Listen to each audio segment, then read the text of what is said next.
I want to leave you with a simple truth.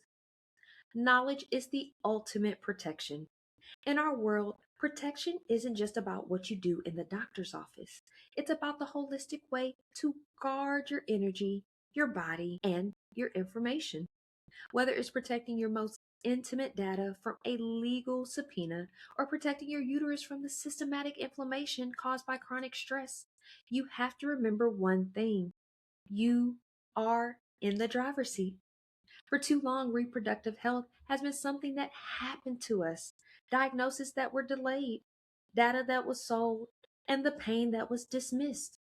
But by understanding the 2026 HIPAA updates and the app gap, and by recognizing the weathering effect of our social environments, we are taking the wheel. We are moving from being passive participants in our healthcare to being the active architects of our futures.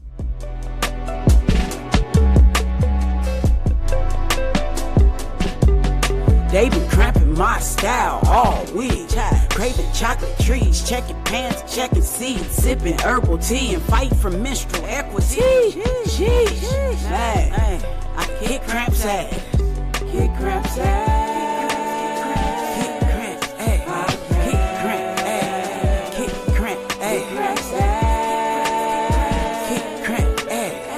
Kick Cramp's ass. Kick Cramp's ass. You're now tuned in to the Kick Cramp's Ass podcast with your host, Brittany Walker, advocating for menstrual equity, period poverty, and womb wellness. New episodes on Menstruation Mondays. Happy Menstruation Monday, and welcome back to the Kick Cramps Ass podcast. We are stepping into a very different, very necessary space today with a special Policy Watch edition of the show. I am your host, Brittany Walker, and usually we spend our time in the laboratory of the body. We talk about hormones, nutrition, and the intricate biology of your cycle. But today, we have to talk about the sociology and the law that surrounds that biology. We are now moving through April, and in our community, this is a massive month for awareness. We are honoring Adenomyosis Awareness Month, shedding light on a condition that has lived in the shadows for too long. We are also observing Black Maternal Health Week, a critical time to address the systematic disparities that affect the lives of Black birthing people. But as we advocate for these health milestones, we are also seeing a seismic shift in how our reproductive data is handled. Let's be real, we are living in a post Roe landscape. And in this landscape, the lines between healthcare and data points have blurred in a dangerous way. The very information you carry in your pocket, the logs on your phone, the symptoms you track, the dates you record, could theoretically be used as evidence against you in a legal system that is increasingly interested in your private biological narrative. It can feel overwhelming. It can feel like your phone has turned into a witness you never agreed to testify. But I am here to tell you that knowledge is your best defense. Today, we are deep diving into the new 2026 HIPAA privacy rules. These are brand new protections designed to act as a shield of your reproductive health data. We are going to break down exactly what has changed, where the loopholes still exist, and most importantly, how you can reclaim the digital sovereignty. You are the architect of your internal environment, but you are also the gatekeeper of your digital one. It's time to learn how to lock the door. Let's get into the policy. Now, you know we like to kick off each episode with the I am power statement, with I representing inspirations, A representing affirmations, and M representing manifestations. And the I am power statement for today is I am the sole owner of my biological narrative. I claim the right to privacy, the right to dignity, and the right to informed advocacy for my reproductive health. And you know, we also like to give a quote of the day. And today's is privacy is not about having something to hide. It is about having the power to decide what parts of your story belongs to the world and what parts belong only to you. And that's by me. Now we're going to go ahead and take a quick sip of this good old Cramp elixir. We're going to cut to a quick commercial break and we will be right back with you. Tired of clunky remote recordings? Level up with Riverside FM Pro. Get studio quality audio and video, effortless editing with powerful AI tools, and seamless live streaming and collaboration. Become a pro of Riverside.fm and unlock the full potential of your content. Sign up today and make your voice heard. Visit the link in the description of this episode to discover more. Now, back to the show. Welcome back from that commercial break. We hope that you enjoyed it. Now let's get into the brass tacks of this. In February 2026, a landmark was set to go into effect to the Health Insurance Portability and Accountability Act, or HIPAA. This isn't just a minor tweak. It is the first major overhaul specifically targeting reproductive health data privacy in decades. To understand why this is a massive win for the solar pillar of our biopsychosocial model, we have to look at what the law actually does. Under this new rule, your healthcare providers and health plans are now strictly prohibited from using or disclosing your protected health information, or PHI, for the purpose of investigating or prosecuting anyone, whether that's you, your doctor, or someone who helped you, for seeking or providing legal reproductive health care. Now, think of this as a biological shield that has been dropped between your doctor's office and the legal system. It means that when you are in that exam room, the trust between you and your provider is legally fortified. You can speak honestly about your miscarriage management, your contraception, or your fertility treatments without the fear that your medical record will be turned into a weapon. But here is the catch that I need every single one of you to hear, because this is the most important part that people are missing. HIPAA is not a blanket of protection for all of your data. HIPAA only applies to what we call covered entities. This means your doctor, your hospital, your lab, and your insurance company. These are the institutions that are legally bound to keep your secrets. But your phone, that's a different story. Most of the apps that we use to track our cycles, those period trackers that ask for our moods, our sexual activity, and our flow levels, are not covered entities.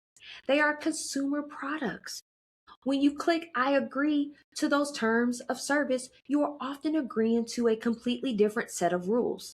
In many cases, that data is treated as consumer information, which does not have the same legal shield as your medical record. Now, this creates a massive privacy gap. Your doctor can't be forced to talk, but your app's data could theoretically be subpoenaed or even sold to third-party data brokers who track reproductive interests. Now, this is why we talk about digital sovereignty. It's not enough to have a doctor you trust. You have to have a digital ecosystem you trust.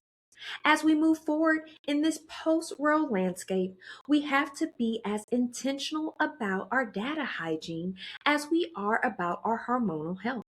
We have to look for apps that offer end-to-end encryption and local-only storage, meaning the data stays on your phone and never touches a cloud server.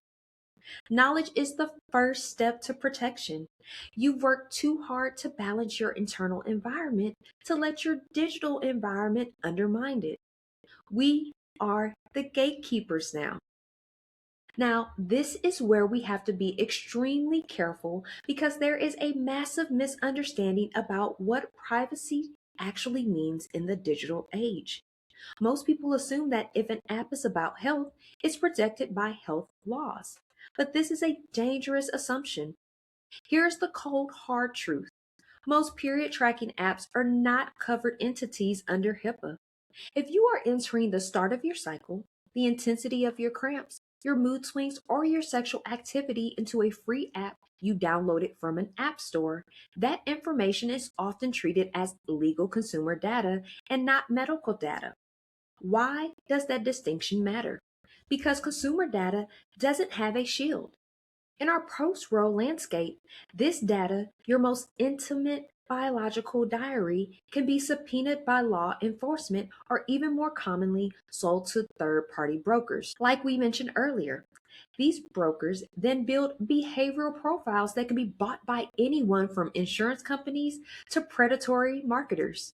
Now, I don't say this to scare you. I say this to empower you to become the architect of your digital environment. You wouldn't leave your physical medical records sitting on a park bench for anyone to read. So we have to stop doing the digital equivalent. My advice?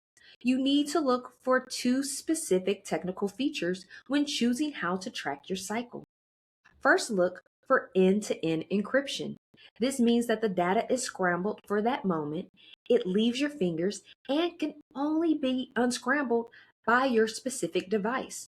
Even the company that makes the app shouldn't be able to read your logs. Second, and perhaps most importantly, look for local only storage. This means your data never even touches a cloud or a company server. It lives and breathes only on your physical phone.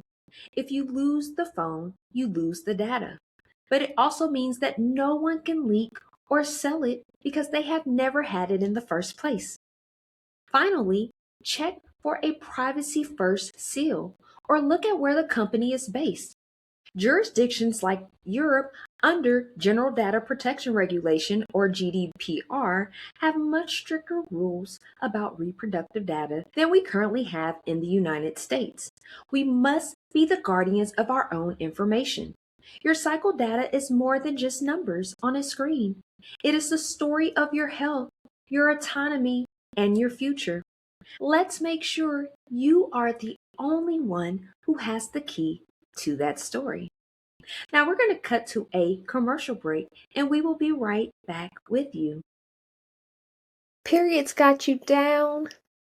Kick cramps to the curb with Pilates for periods. Our online program combines targeted Pilates, soothing yoga, calming meditation, and breathwork to help you manage your menstrual cycle naturally. Feel stronger, calmer, and more in control. Reclaim your comfort. Visit Pilates for Periods YouTube page linked in the description of this episode and start your journey to a more manageable cycle today. Now, back to the show. Welcome back from that commercial break. We hope that you enjoyed it. There is a significant and dangerous misunderstanding about what privacy actually means in our current digital health landscape. Most people assume that if an app is health related, it is automatically protected by federal laws, which is not the case. The cold hard truth is most menstruation tracking apps are not covered entities under HIPAA, but these apps are developed by for-profit companies and are not traditional healthcare providers. They are typically regulated by the Federal Trade Commission or the FTC, rather than the strict medical privacy standards of HIPAA. This distinction is critical. When you enter cycle starts, symptoms, or sexual activity into these apps, that information is often legally classified as consumer data and not medical data, as we mentioned before the commercial. Now, in some cases, profiling companies have used this data to assign pregnancy scores to users, which can lead to sensitive information being exposed without the user's consent. We must stop treating our digital biological diaries as if they were safe, when in reality, the wrong app could lead to leaked information. According to the 2023 research by Ahmed titled Leak, the Legal Consequences of Data Misuse in Menstruation Tracking App. Menstruation tracking apps are not bound by the Health Insurance Portability and Accountability Act HIPAA because they are not healthcare providers. However, this note argues that the function menstruation tracking apps serve and the data they collect should compel these apps to comply with HIPAA to meet the human rights standard. Additionally, Under the current regulatory framework, menstruation tracking apps do not fall under the umbrella of healthcare providers that are bound by HIPAA, so the FTC regulates these apps instead. To address apps and services that specifically collect sensitive health data, the FTC released the Health Breach Notification Rule, the rule to hold companies that are not covered by HIPAA accountable for data breaches. The rule states that the service providers that collect or use health data must notify the consumers, the FTC, and occasionally even the media if they have been a security breach. However, despite having the power to enforce the rule, the FTC has been reluctant to do so. Moreover, the article acknowledged that companies like menstruation tracking apps often misunderstand the requirements of the rule, so they may be inadvertently failing to comply. For instance, although menstruation tracking apps are not covered by HIPAA under the rule, they are considered healthcare providers because they furnish healthcare services. Therefore, these apps are required to notify consumers and the FTC if any breach of health information occurs, including situations where a user's information is shared with another company without the user's express consent. Furthermore, this is especially concerning because users expect apps to uphold their legal obligations and are unaware that those apps do not meet that standard. To become the architect of your own digital environment, you should prioritize apps that offer two specific technical protections. The end-to-end encryption, this ensures that your data is scrambled on your device and can be unscrambled by you, even if the app company cannot read your logs. And local-only storage. Again, we mentioned both of these options briefly earlier. This keeps your data exclusively on your physical device, meaning it never touches a company server or the cloud where it could be leaked or sold. So if you are looking for alternatives that prioritize digital sovereignty, consider these options. Yuki, built by Reproductive Health Advocates. This app stores data locally and features a false entry code for added security. Clue, but move with caution. Based in Europe, Clue is subject to GDPR, again, General Data Protection Regulation, which is currently the world's strictest privacy and security law. It also allows users to use the app without an account to minimize data collection. And then Stardust. This app uses end-to-end encryption specifically designed to protect reproductive data from subpoenas. Ultimately, you are the steward of your own biological narrative. Just as you manage your internal health, you must manage your digital footprint to ensure your privacy, dignity, and autonomy remain intact. Now, we're going to go ahead and head to our final commercial break, and we will be right back with you. Fly. Do you want? Yeah. Fly. Do you want to fly? Let go of all the things that hold you down. Used to be so easy. Now, back to the show. Welcome back from that commercial break. We hope that you guys enjoyed it. Now, since we are in the heart of April, I want to pivot our focus to two critical areas of research that demand our attention right now. First, let's talk about adenomyosis. It is often called the evil cousin of endometriosis, but is the distinct and often more hidden challenge. While endometriosis involves lining growing outside the uterus, adenomyosis occurs when the uterine lining grows directly into the muscular wall of the uterus. New research in 2026, published in the Journal of Women's Health, highlights a staggering reality. The average delay in diagnosis is still 7 to 10 years. Think about that. That is a decade of being told that your heavy bleeding and angry cramps are just part of being a menstruator before a clinician even gives your pain a name. But we have a major biological win to celebrate. The data shows that imaging techniques like 3D ultrasounds are finally becoming the gold standard for early detection. This is a huge Win because it brings high-level diagnostics out of specialized surgery centers and into your local clinics. If you feel like something is wrong, you now have the research to back up your request for advanced imaging. Next, we have to talk about Black Maternal Health Week. The 2026 CDC updates were just released, and while we are seeing slight marginal improvements, the core disparity is still devastating. The maternal mortality rate for Black women remains 2.6 times higher than for white women. To understand this, we have to look at the social pillar of our model and a concept known for weathering. Weathering is the biological process where chronic social stress, the weight of navigating systematic racism, and environmental equity actually leads to premature cellular aging. When your body is in a state of high alert for years, your HPA axis or your hypothalamic pituitary adrenal axis doesn't just get tired, it changes your cellular health. This weathering is a primary driver of why Black menstruators face higher risk during the biological event of birth. We cannot treat the birth without treating the context of the life being lived. Advocacy is the only medicine for a system this broken. Whether it's demanding a 3D ultrasound for your pelvic pain or fighting for systematic changes in maternal care, your voice is a biological necessity. We are moving from being seen as difficult patients to being recognized as the experts of our own experiences. Finally, because it's Alcohol Awareness Month, I want to touch on a topic that often gets overlooked in the wellness conversation: how alcohol specifically interacts with your hormonal rhythm. Recent 2026 studies on sexual health have brought some fascinating and honestly quite sobering data to the table. We found that even what is considered moderate alcohol consumption, just a few drinks a week, can significantly disrupt the delicate balance of the luteal phase. Specifically, alcohol has been shown to cause a sharp spike in estrogen levels while simultaneously causing a dip in progesterone. Now, why does that matter for your period? Remember our deep dive into the pregnenolone still? Alcohol is at its core a chemical stressor.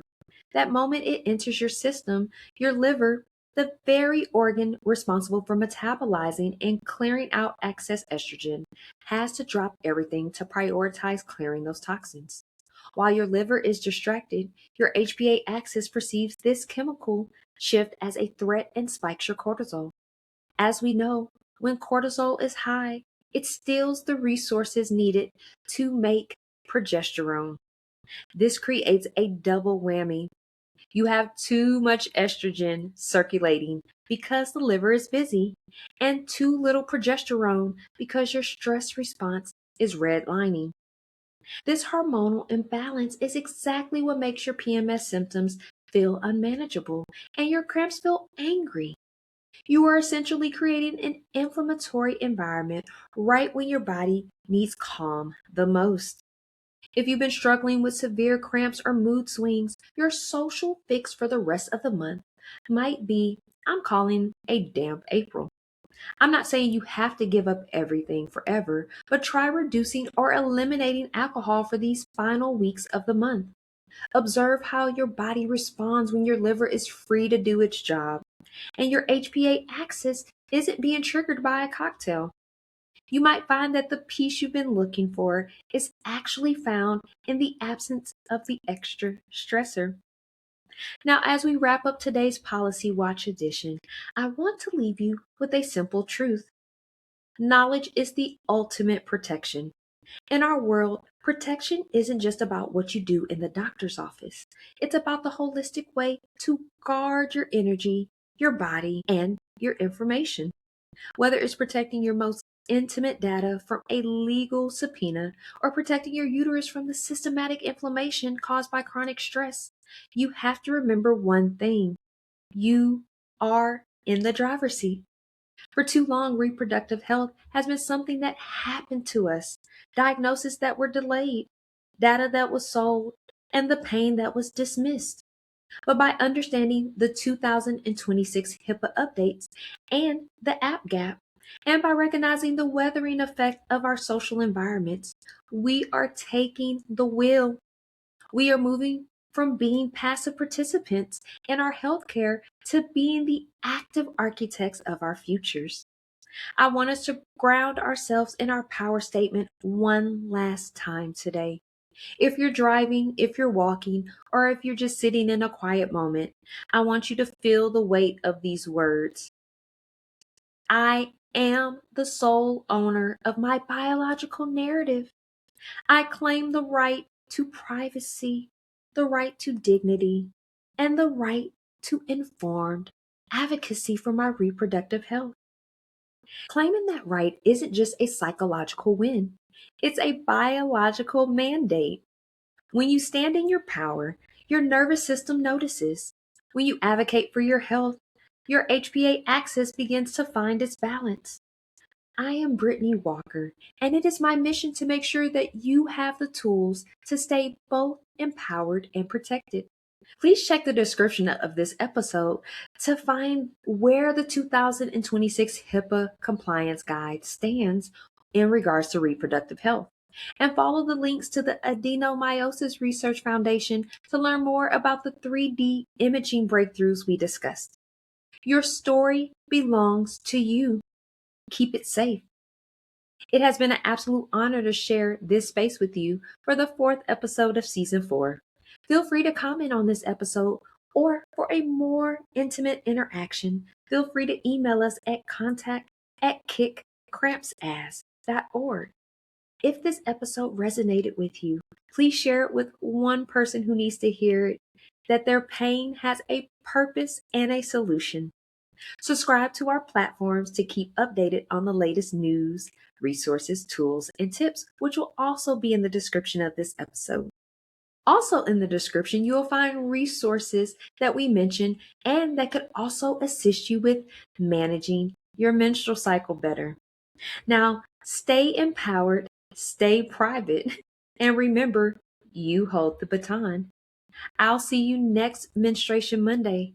But until then, we manifest a positive, productive, and peaceful remainder of your day, your week ahead, and your menstrual journey ahead. And we'll be speaking to you on next Menstruation Monday. Peace.